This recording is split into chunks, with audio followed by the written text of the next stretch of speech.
Praise the lord. మంగళవారము December 3, 2024. ఈ రోజు దేవుని వాక్యము, నేను ఐగుప్తులోనున్న నా ప్రజల బాధను నిశ్చయముగా చూచితిని, కాబట్టి వారిని నడిపించుటకు దిగివచ్చి ఉన్నాను. నిర్గమాకాండము 3వ అధ్యాయము 7 నుండి 8 వచనములు. క్రిస్మస్ కాంతి. నా కళ్ళకు క్రిస్మస్ చెట్టు నిప్పుల్లో మండుతున్నట్లు కనిపించింది. కృత్రిమ తీగల లైట్ల వల్ల కాదు, కానీ నిజమైన అగ్ని వల్లనే. మా కుటుంబాన్ని నా స్నేహితుడు తమ పురాతన జర్మన్ పద్ధతిలో జరిగే వేడుకకు ఆహ్వానించాడు. ఆ వేడుక రుచికరమైన సాంప్రదాయ ఆహార పదార్థాలు, నిజమైన వెలిగించిన కొవ్వొత్తులతో కూడిన చెట్టును కలిగి ఉంటుంది. భద్రత కోసం తాజాగా కత్తిరించిన చెట్టును ఒక రాత్రి మాత్రమే వెలిగిస్తారు. కాలిపోతున్నట్లు చెట్టు కనిపించడం నేను చూస్తున్నప్పుడు మండుతున్న పొదలో మోషే దేవునితో కలుసుకోవడం గురించి ఆలోచించాను. మోషే అరణ్యంలోకి పాపం, మరణం తెచ్చిన ప్రభావాల నుండి కూడా వందల సంవత్సరాల తర్వాత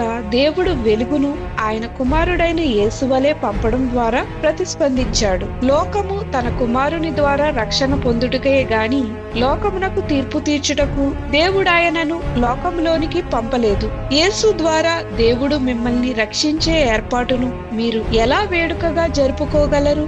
ఆలోచన చేయండి. ప్రార్థన. పరలోకపు తండ్రి, లోకానికి వెలుగైన యేసును పంపినందుకు వందనములు. నీ వెలుగును ఇతరులకు పంచే భాగ్యాన్ని మాకు దయచేయమని యేసు నామమున అడుగుచున్నాం తండ్రి. ఆమేన్.